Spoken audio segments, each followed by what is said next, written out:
Marvin Promise Ainadou. Bon, je ne vais pas vous faire de la publicité. MP Brioche.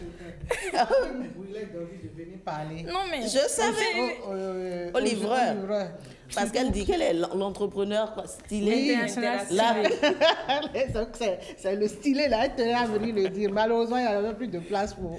Mais vous avez quoi? Quelle expérience vous avec les livreurs? Est-ce qu'ils sont toujours gentils? Est-ce que vous avez la chance de tomber sur des livreurs comme Enoch ou est-ce que, comme nous, vous avez plutôt des expériences, j'ai pas envie de dire rocambolesques? de film chinois. Ah non, les Chinois ne vont pas être d'accord avec vous. Non, qu'ils soient fiers. Qu'ils soient fiers. Ils ont impacté. Non, moi, j'ai eu plus, en fait, une expérience comme Madame Ghislaine. Ah oui. Comme Ghislaine. J'ai connu un livreur parce que vous savez que moi, j'ai une entreprise de pâtisserie, MP Brioche, donc je fais souvent livrer. Elle fit sa pub très, très subtilement et très rapidement. Juste que depuis là, je vais amener. Très bientôt. Alors, on y va donc. Donc, j'avais souvent recours, je faisais appel à des livreurs et je n'étais pas satisfaite. Parce que tu prenais un produit et ils prenaient un produit chez moi peut-être à 10 h. La personne devait être livrée à 11 h. Et finalement, en fait, la personne est livrée à midi. Ah oui. Et ça fait du bruit.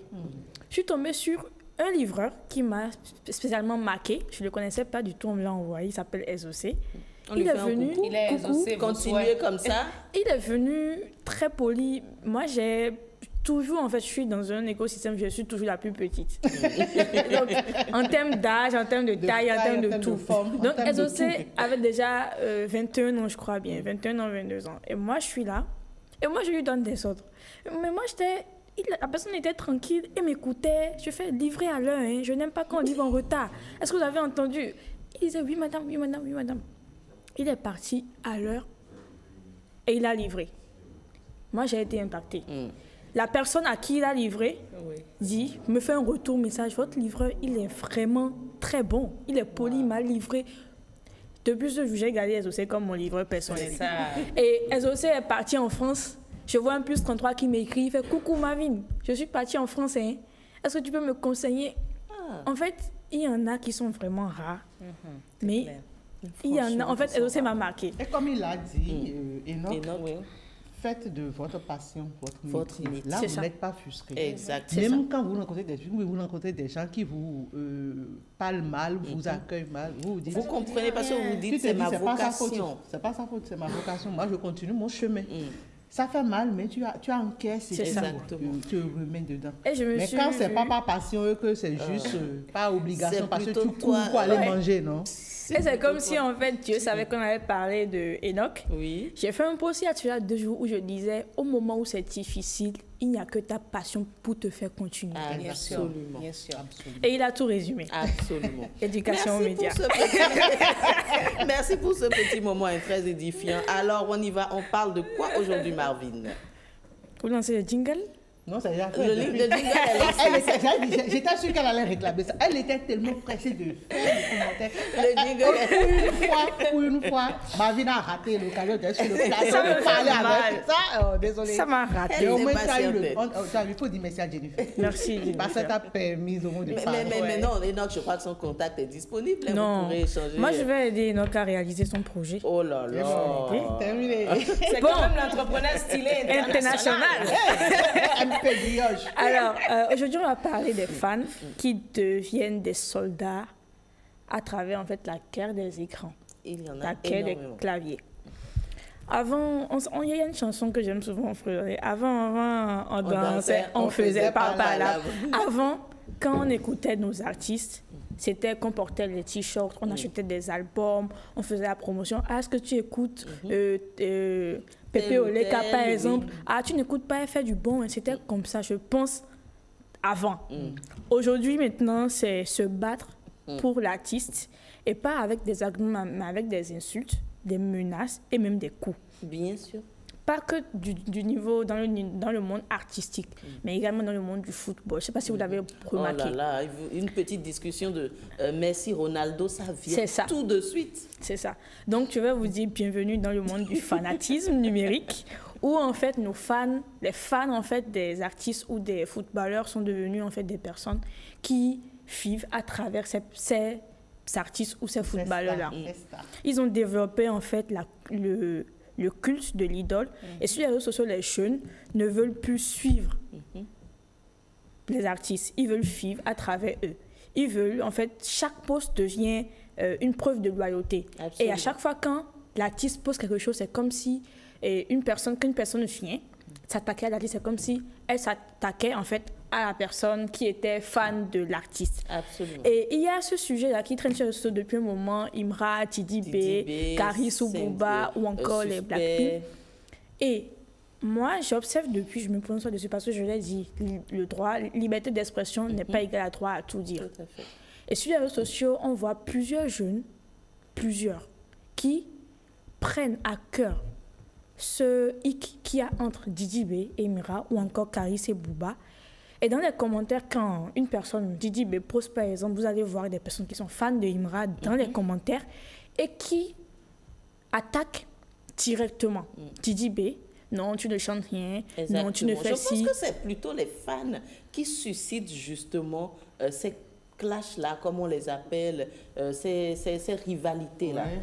On a eu l'exemple de fois avec José et Roselyne. Roselyne elle a dû faire une sortie à la pauvre. C'est ça. Ils vont rester en prison pour rien. Rien demandé. Exactement. Ils vont rester en prison pour rien. Parce que les jeunes se battent aujourd'hui pour des artistes que je dis avec fermeté qu'ils ne verront jamais. Juste à travers l'écran. Ouais. Ils se battent en fait pour eux, alors que eux, ils ont une situation derrière. Ils ne veulent pas connaître le fond du conflit. Et ils se fient, on a dit ici qu'il y a le double numérique qui existe, ils se fient à ce que l'artiste monte sur les réseaux et ils se disent que la fonction de ça, en fait, c'est la vérité. Exactement. Donc quand Didi B fait sortir une chanson, ou Imra fait sortir une chanson, où il y a de controverses, moi, j'ai connu des personnes qui sont aujourd'hui, elles ne sont plus amies. Parce que l'autre est pour Didi, mais l'autre est pour Imra.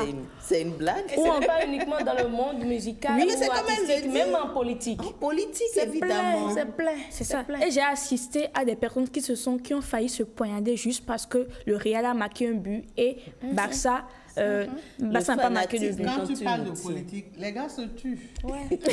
Alors que les adversaires politiques peut-être se retrouver boire. C'est pas peut-être, n'est-ce pas? Non, c'est pas peut-être. Tu les vois, ils se retrouvent et ils boivent champagne. C'est ça. Ils boivent champagne, ils mangent proprement, ils rigolent. Pendant ce temps, les familles sont meurtries derrière. Absolument. Alors qu'on n'a pas besoin d'en arriver jusque-là.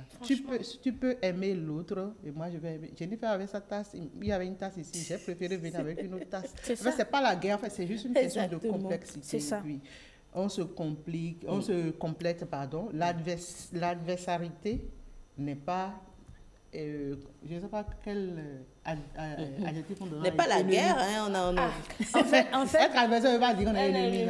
En fait, le problème déjà qu'il y a, c'est au niveau du mental. Les gens pensent que dans un domaine, il faut seulement une personne qui peut être au sommet. C'est ça. C'est ça déjà le vrai problème.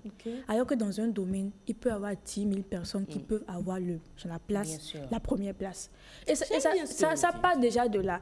Maintenant, le problème de la jeunesse, moi, je ne veux pas me mêler de la jeunesse de la Côte d'Ivoire ou de d'autres pays. Je parle de la jeunesse béninoise. La jeunesse doit se rendre compte qu'elle a un avenir à construire. Elle a une fille à créer, un impact à mettre en place. Et que ceux, d'ailleurs, les artistes qui sont ailleurs, peuvent payer, s'ils veulent, toute notre vie, s'ils devaient, en fait, nous prendre en charge. Donc, ils ne nous nourrissent pas.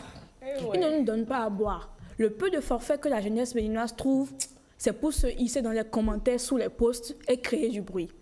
Moi, ça me fait mal, c'est un sujet. Je ne voulais pas faire je voulais pas faire cette chronique. Ils ne veulent pas travailler. Ils ne veulent pas travailler. Mais ils veulent mendier. Ça veut dire que c'est peut-être l'oisiveté et le manque d'éducation. C'est possible. Hein. Parce que je ne vois pas Enoch aller se mettre dans les commentaires et dire chété. La personne, Imra. la personne qui doit démarrer sa moto à 6 heures, commencer à pas ce temps, il a de l'argent à chercher. Il a le temps d'aller se connecter sur TikTok. Le seul réseau qui va utiliser, c'est peut-être le WhatsApp pour lire je vois certains dans des commentaires et qui sont là tout le temps. Je dis, mais je les connais. Ils sont employés quelque part. Mais quel temps ils trouvent?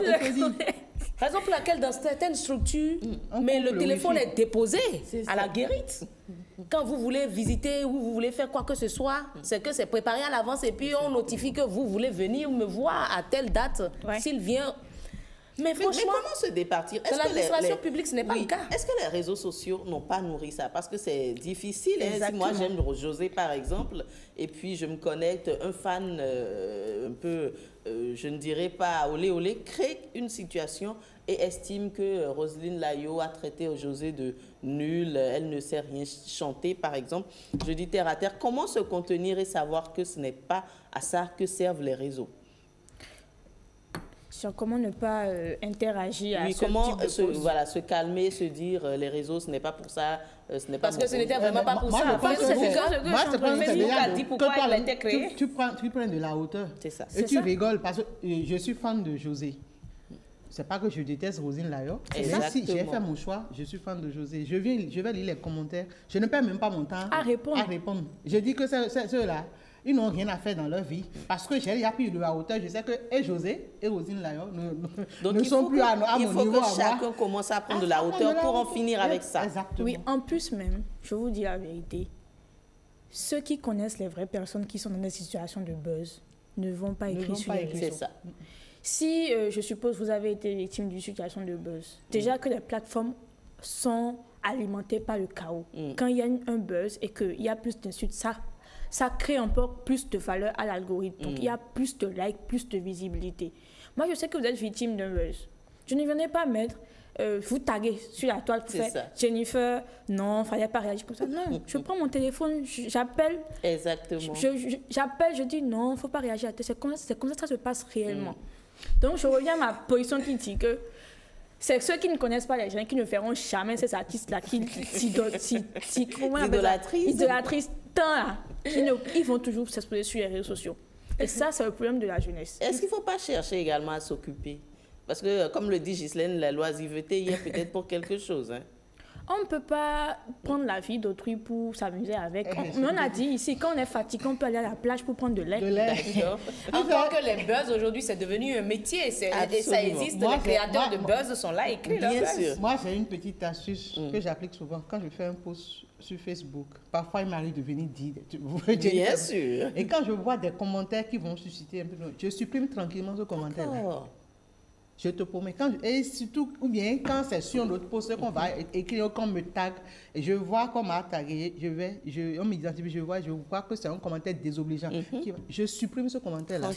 Tranquillement. C'est ça. Mais je vous l'ai dit, moi j'ai été victime de ce type de buzz la dernière fois. Parfois, je fais mes j'ai été victime de ça. Et quand j'ai coupé l'extrait de mon intervention sur l'IA ici, j'ai posté ça et des personnes ont relayé en m'insultant. Moi, j'ai pas eu de post de mes amis qui ont dit « Ah, Marvin va réagir. » Non, on m'a juste appelé. On a dit, ah, est-ce que tu vois? C'est même Prudence qui m'a écrit. Parce qu'une personne a écrit à Prudence, il faut dire à Marvin de se calmer. Hein. Et Prudence a fait, tu parles de quel Marvin? Et Prudence m'a dit ça en ligne. J'ai dit, ok, il n'y a pas de problème. Mais moi, je n'ai pas réagi. Non. Mais au fil du temps, en fait, ça se calme. Parce que quand ils font des trucs comme ça et qu'il n'y a pas de réponse, ils se calment. C'est vrai aussi. Donc, je vais donner rapidement, en fait, ce qu'il faut pour faire la culture du respect, du discernement. Il faut aimer un artiste. Aimer un artiste ne veut pas dire haïr les autres. On a le choix, on peut dire j'ai telle préférence pour telle personne parce qu'elle respecte mes oreilles. Voilà, donc on peut soutenir son idole sans détruire celle du voisin. C'est pas parce que j'aime Ronaldo que tu dois forcément aimer Ronaldo. Voilà, donc la maturité médiatique, c'est savoir aimer sans devenir aveugle.